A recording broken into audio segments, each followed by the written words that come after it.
নাটোর রাজবাড়িতে যেতে হলে প্রথমে আপনাকে আসতে হবে নাটোর মাদ্রাসার মোড়ে। মাদ্রাসার মোড় থেকে প্রায় 1.5 কিলোমিটার পথ পাড়ি দিলে পৌঁছে যাবেন নাটোর রাজবাড়িতে। এই নাটোর রাজবাড়ির পিছনে কিছু গুরুত্বপূর্ণ ইতিহাস রয়েছে, যা আজকে এই ভিডিওতে সম্পূর্ণ ইতিহাস তুলে ধরব। নাটোর রাজবাড়ির ইতিহাস অত্যন্ত সমৃদ্ধ এবং দীর্ঘ। নাটোর রাজবংশের প্রতিষ্ঠাতা ছিলেন রঘুনন্দন এবং তার ভাই রামজীবন। 1706 সালে মতান্তরে 1710 সালে তৎকালীন পরগনা বানগাছির জমিদার রাজস্ব দিতে ব্যর্থ হলে বাংলার নবাব মুর্শিদ কুলি খানের দেওয়ান রঘুনন্দন সেই জমিদারি তার ভাই রামজীবনের নামে বন্দোবস্ত করে নেন। রাজা রামজীবন চৌধুরী ছিলেন এই রাজবংশের প্রথম রাজা। তিনি একটি জলাভূমি বা বিল এলাকাকে ভরাট করে নাটোর শহর এবং 1710 সালের দিকে এই বিশাল রাজবাড়ি গড়ে তোলেন।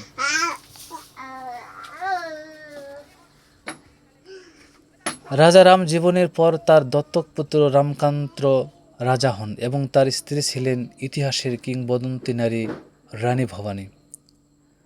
1748 সালে রাজা রামকান্তের অকাল মৃত্যুর পর নবাব আলীবর্দী খাঁ পুরো জমিদারি পরিচালনার দায়িত্ব রানী ভবানীর উপর অর্পণ করেন।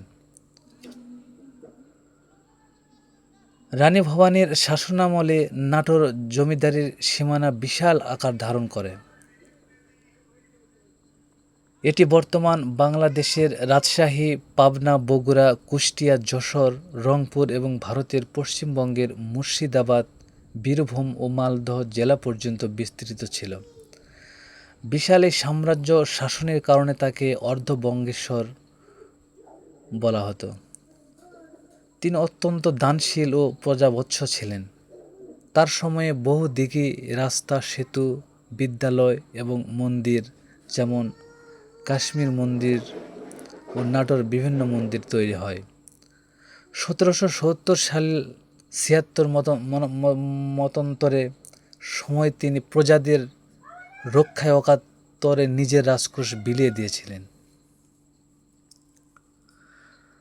রানী ভবানীর দত্তক পুত্র রাজা রামকৃষ্ণের মৃত্যুর পর 1797 সালে নাটোর জমিদারি তার দুই পুত্র বিশ্বনাথ এবং শিবনাথের মধ্যে সমান দুই ভাগ হয়ে যায়।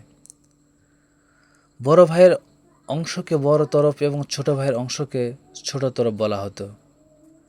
এর ফলে মূল রাজবাড়ির ভিতরেই দুই ভাইয়ের জন্য আলাদা আলাদা প্রাসাদ ও কাচারি ভবন গড়ে ওঠে।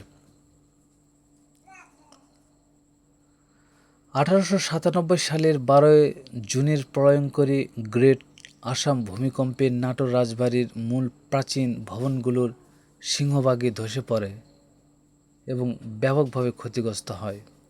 পরবর্তীকালে রাজবংশের উত্তরসূরিরা যেমন রাজা জগদীন্দ্রনাথ ইউরোপীয় বা ক্লাসিক্যাল রোমান স্থাপত্য শৈলীতে কলাম ব্যবহার করে প্রাসাদগুলো পুনরায় সংস্কার ও নির্মাণ করেন।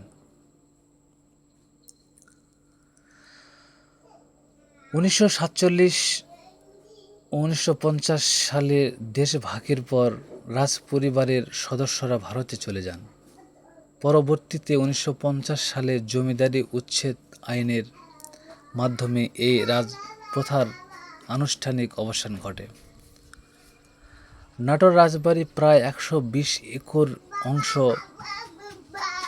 জায়গার উপর প্রতিষ্ঠিত, যা চারপাশ দিয়ে বিশাল দিঘি ও পরিখা দ্বারা বেষ্টিত।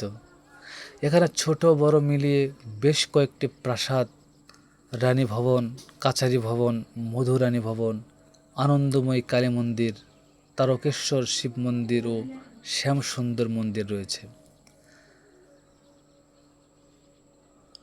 বর্তমানে এটি বাংলাদেশের সরকারি প্রত্নতত্ত্ব অধিদপ্তরের অধীনে একটি অন্যতম প্রধান পর্যটন কেন্দ্র ও হেরিটেজ সাইট হিসেবে সংরক্ষিত আছে।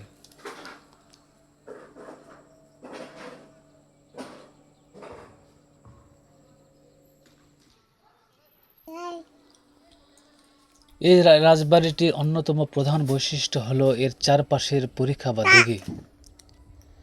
তখনকার সময়ে সুরক্ষার জন্য পুরো রাজবাড়ি এলাকাকে জলবেষ্টিত পরিখা দিয়ে ঘিরে ফেলা হয়েছিল। একে স্থানীয়ভাবে মহসি বা পরীক্ষা বলা হয়। শত্রু আক্রমণ থেকে বাঁচতে এবং রাজবাড়ির নিরাপত্তা নিশ্চিত করতে দিঘিগুলো ঢাল হিসেবে কাজ করত। রানী ভবানী শুধু নাটোরের উন্নয়নই করেননি, তিনি হিন্দু ধর্মীয় সংস্কৃতির প্রসারেও বিশাল অবদান রাখেন। তিনি ভারতের কাশীতে বহু মন্দির, চটি এবং ঘাট নির্মাণ করেন। কথিত আছে তিনি কাশীতে যাতায়াতের জন্য নাটোর থেকে একটি দীর্ঘ রাস্তাও তৈরি করতে চেয়েছিলেন।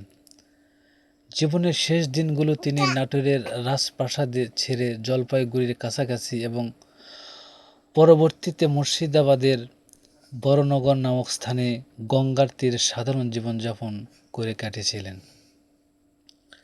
120 একরের এই বিশাল চত্বরে ছোট বড় অনেকগুলো ভবন রয়েছে, যার মধ্যে প্রধান আকর্ষণ হল বড় তরফ।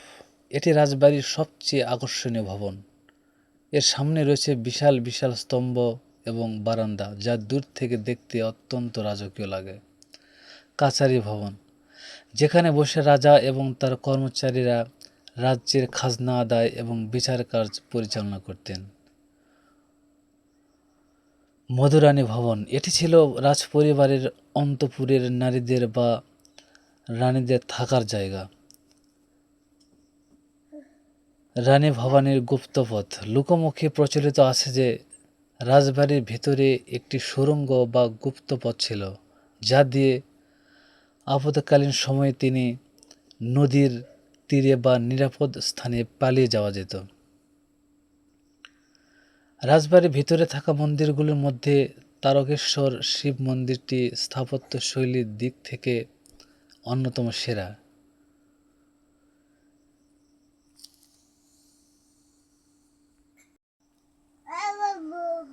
নাটোর রাজবাড়ির ইতিহাসের সাথে নাটোরের বিখ্যাত মিষ্টির কাঁচাগোল্লা সৃষ্টির এক মজাদার ইতিহাস জড়িয়ে আছে।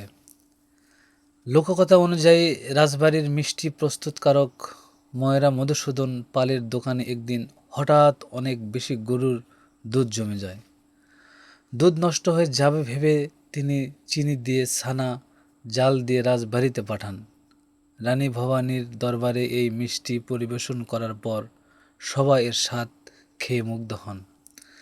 যেহেতু ছানাটি অতিরিক্ত মাওয়া বা পাক না দিয়ে তৈরি হয়েছিল, তাই এর নাম দেওয়া হয় কাঁচাগোল্লা। বর্তমান রাজবাড়িটিতে একটি সুন্দর পার্ক বা বিনোদন কেন্দ্রের মতো সাজানো হয়েছে। বিশাল বিশাল পুকুর পাড়ের বসার জায়গা, সবুজ বাগান এবং প্রাচীন গাছপালা একে একটি চমৎকার শান্ত পরিবেশ দিয়েছে। বাংলাদেশ প্রত্নতত্ত্ব অধিদপ্তর ক্রমাগত এর সংস্কার কাজ করে চলেছে, যাতে এর প্রাচীন রূপ ধরে রাখা যায়। রাজবাড়ির ভেতরের কোনো নির্দিষ্ট মন্দির বা ভবন সম্পর্কে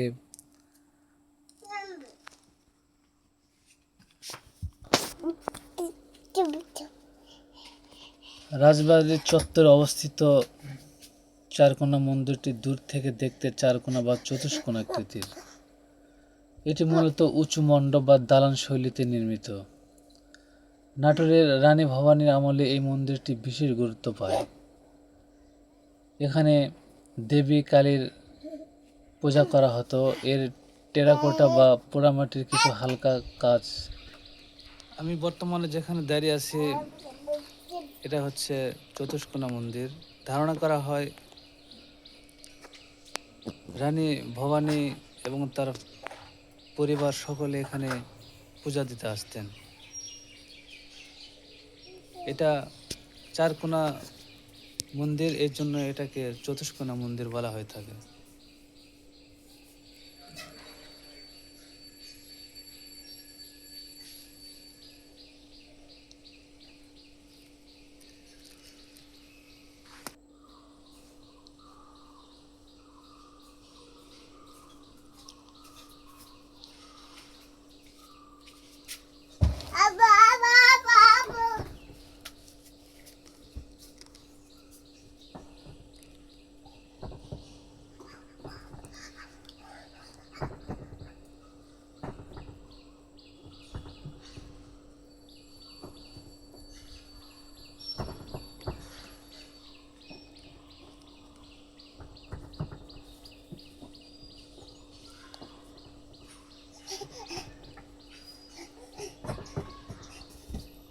তারকেশ্বর মন্দির এটি একটি চমৎকার চালা শৈলীর মন্দির। এর ছাদটি ঐতিহ্যবাহী ছনের ঘরের চালের মতো বাঁকানো, যা বাংলার নিজস্ব স্থাপত্য রীতির একটি অনন্য উদাহরণ। মন্দিরটি শিব ঠাকুরের প্রতি উৎসর্গীকৃত এবং এর ভিতরে একটি শিবলিঙ্গ রয়েছে, যার পরিবারের সদস্যরা এখানে নিয়মিত পূজা অর্চনা করতেন। মন্দিরের পাশেই 3 মুখাকৃতি বিশিষ্ট সাপের মূর্তি রয়েছে।